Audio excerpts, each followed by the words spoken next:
Have you heard of loud budgeting? Loud budgeting is really about being open about your finances. That's our guest today, Kingsley Chack. It's not just about being frugal, but comfortable, proud to talk about it. Loud budgeting is just one of many money trends you may have seen in your social media feed lately. A place where there's no shortage of experts and not so experts trying to give you budgeting advice in quick viral bites. Absolutely. And there's just so much information out there. Some of them is great, some of them is not great, but it's really tough to figure something out in 15 seconds. That's why this episode, Kingsley's going to break down some recent budgeting trends that have been making the rounds online. He's the Senior Vice President of Deposits, Savings and Investments at Scotiabank, so he can give us a level-headed take on these buzzworthy money movements and let us know which ones might work, which ones might not, and why. He'll also give us some context around why these trends are taking hold these days, as well as some evergreen fad-free tips on getting a handle on your own finances. I'm Stephen Maurice, and this is Perspectives.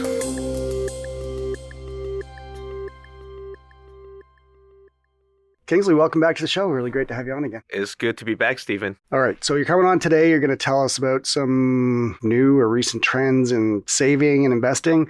But maybe we could start with a bit more of an overview. How are people feeling about money right now? I know you and your team have been doing some work on that. Yeah, so Scotiabank, every year we run our worry poll, and our intention is get a feel for how Canadians are feeling about their finances. And so what we found is actually fewer Canadians are worrying about their finances. Really? But among those who are worried about their finances, they're spending more hours worrying about it. This year, we actually find fewer Canadians are worrying about their finances. So about 46% this year are worried about finances versus last year, 54%. Right? The interesting thing is among those who are worried about their finances, they're spending more time a week worrying about it. So this year, people spend over 17 hours a week worrying about their finances versus last year, that was just under 16 hours. So the people who are worried a lot. People that are worrying more and worrying a lot. Yes, that's right. But on the positive side, you said, generally speaking, people are a little bit less worried about money now than they were before? Yeah. So last year, 54% of the respondents said, I'm worrying about finances. Right. This year is about 46%. What's driving that, do you think? Yeah, about half of the respondents said when they're worrying about finance is the day-to-day spending, right? Like we've seen inflation has been still quite high, over 4 to 6%, depends on which category you're looking at. Housing is more expensive, food is more expensive, services are more expensive. Like that actually add a lot of pressure to the day-to-day expenses for Canadians. So that's the number one worry. Over 50% of the respondents are worrying about that. Second is definitely paying off debt. With high inflation, every dollar that you borrow, you're paying more interest. So Canadians' top of mind is how do we pay off that debt and minimize that interest expense? Right. With interest rates having gone up a lot over the last couple of years, I guess especially on the housing part of it, their mortgages have gotten more expensive for most people if they've had to renew over the course of that time.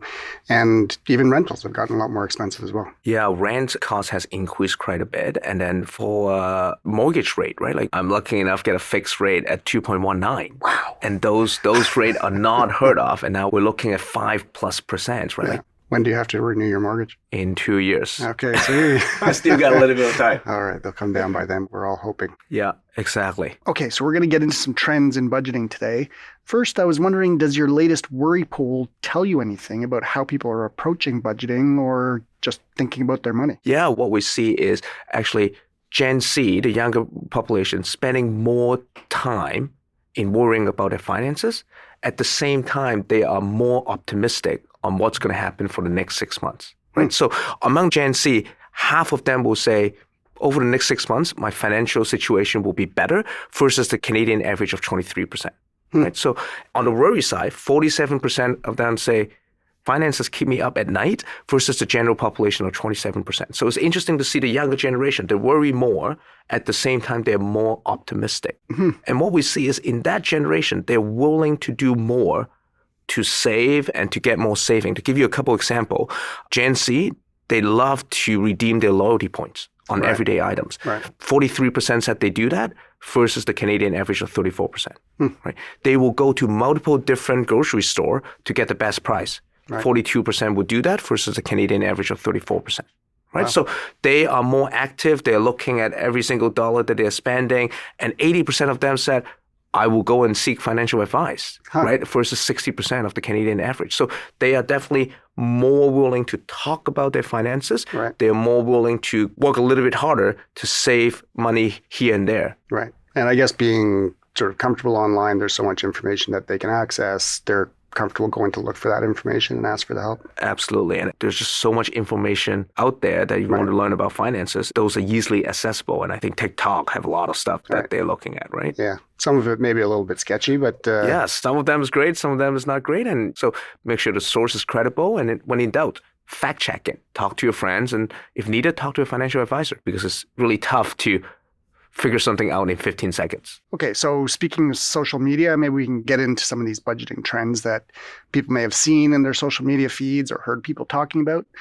Let's start with one that's gotten a lot of attention recently, and that's loud budgeting. Yeah, loud budgeting is really about being open about your finances. To give you an example, let's say your friends say, hey, Stephen, let's go out for dinner. In the past, you might say, oh, I want to go out for dinner. I want to make sure to go out, so I'll find the money somewhere to do that. Loud budgeting is saying, oh, I'm trying to save more money. Right. Maybe we should hang out and order in, or I'll cook. Come and have dinner at my place. So it's really about removing this stigma of talking about your finances, removing the stigma of, hey, I want to save more. Right. And I'm explicit and doing that trade-off. That's really what the spirit of loud budgeting is. Loud budgeting is not just about being frugal, but comfortable, proud to talk about it and say, hey, I'm actually happy that I am saving for this, and you as my friend should be happy too, should support me on it. Yeah, I mean, I see that in my own kids who frequently will buy clothes at used clothing stores, and they're very open about it, and they brag about the deals that they get. Yeah, the two words that come to mind on loud budgeting is boundaries and vulnerability. So it's really setting the boundaries on what you're comfortable doing and not doing from a financial perspective. Right? Like, so if your friend asks you, hey, Stephen, let's go to bungee jump. If you're afraid of height, you'll say, I'm not going to do that. No way. Right? But if someone say, hey, let's go spend $200 to go to a fancy sushi restaurant that's on Instagram, somehow we don't feel as comfortable saying no because we're worried about being judged on our financial situation. Right. Loud budgeting is about, hey, I'm okay with setting boundaries. And also you're being more vulnerable and saying, I'm in the process of saving more money. And I'm being more frugal. And I think that's the spirit. And it's very much aligned with, in mental health, we're talking about setting right boundaries. It's okay to be vulnerable. In the leadership discussion, you know, Brene Brown always talk about being vulnerable, and that's part of being more authentic. And I see loud budgeting and being more your authentic self from a financial perspective. That's how I see it. Right.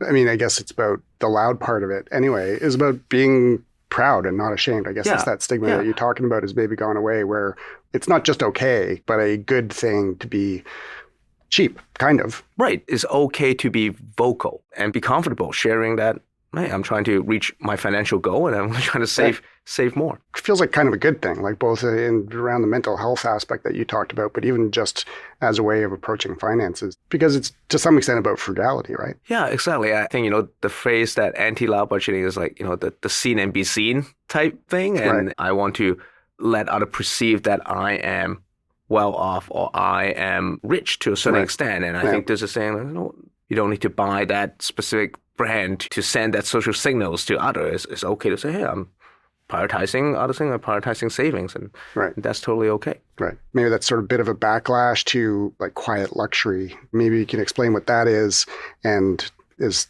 loud budgeting a response to that? Yeah, I think it's kind of like the opposite, right? Quiet luxury is you're still wearing and using nice thing without the flashy logo that you can see, but you are still spending. It's more a subtle way of doing this. This is different. It is about, I'm not comfortable doing that financially, and that's okay. Right.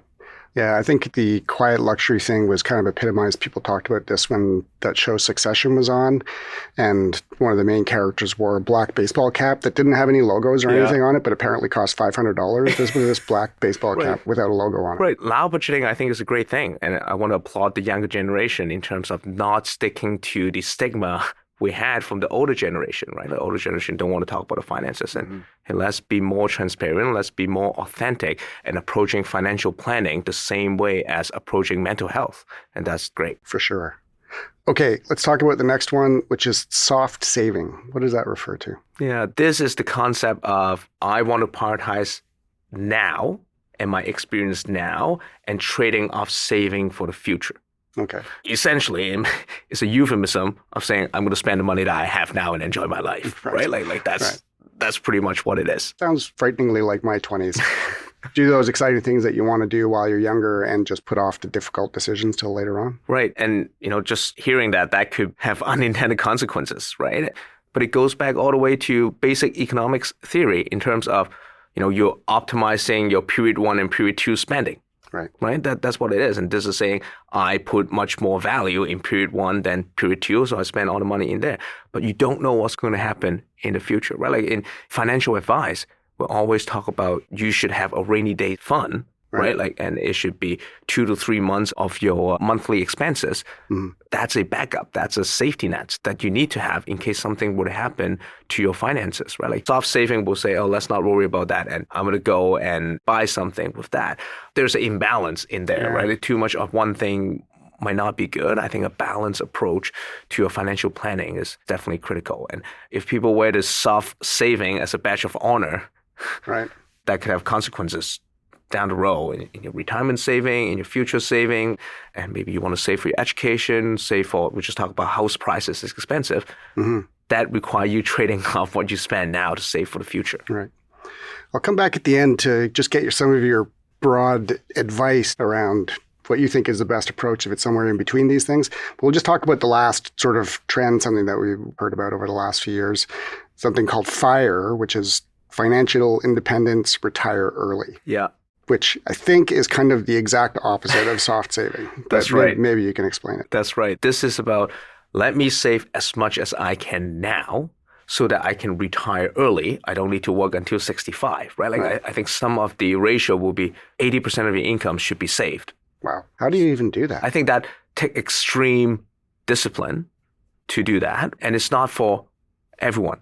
Yeah. I would say, again, going back to the economic model of period 1 or period 2, you are significantly trading off period 1 and try to put all your savings into period 2 into the future. Yeah. For those who can do it, great. But I think it's a nice concept, very difficult to implement because there are things that you need to do today and right now to meet your basic needs to continue to function and also enjoy life a little bit, right? And so what is the right trade-off? And that's a very personal decision. I think all this is a very personal decision. We're just talking about broadly how this might impact anyone's finances and lifestyles. Right. So maybe just to explain that FIRE thing a little bit more, I guess that would mean, I don't know, you live with your parents so that you don't pay rent. You don't ever buy a coffee or a latte anywhere. You take your lunch to work every single day. It's sort of like real extreme frugality. Exactly. Yeah. Exactly. And some folks would love to do this, but I think that is a very small segment of the population. I guess the prospect of being able to retire at the age of 40 or 45 can be kind of attractive, but at a cost. Yeah, at a cost. And I guess make sure your calculation of what's your life expectancy, and do you have enough money to support you from the early retirement age all the way to... maybe 50 years of retirement or something. Yeah. Right. And so how much frugality you need during that time to make it sustainable. There's a lot of calculation assumption needs to go into to make this work, right? Yeah, I think the number of people, especially younger people who actually have a budget, who figure out exactly what they're bringing in every week or every 2 weeks or whatever it is, exactly how much is going out so they know what their disposable income is and can think about it.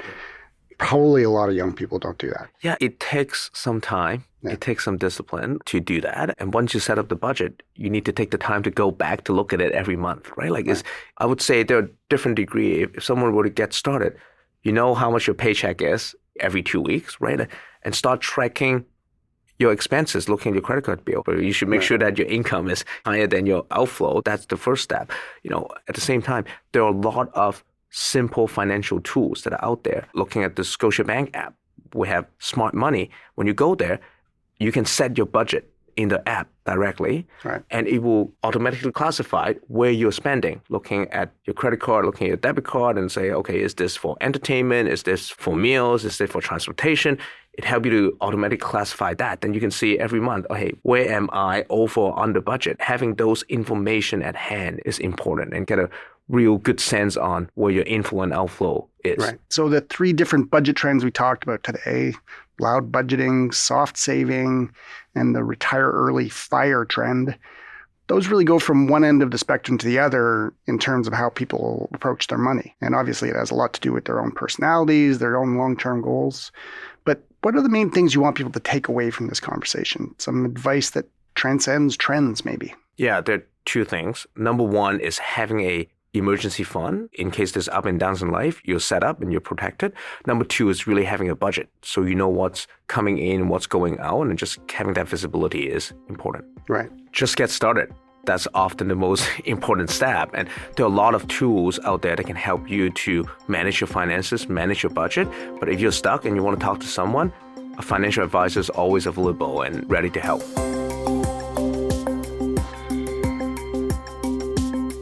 Kingsley, thank you so much for coming on the show again. Really appreciate it. Yeah, great to see you, Stephen. Thanks for having me. I've been speaking with Kingsley Chack, Senior Vice President of Deposits, Savings, and Investments at Scotiabank. The Perspectives podcast is made by me, Stephen Maurice, as well as Armina Lagaya and our producer, Andrew Norton. For a transcript of this episode, as well as other stories, insights, analysis, and thought leadership, visit our website, scotiabank.com/perspectives. We'll see you next time.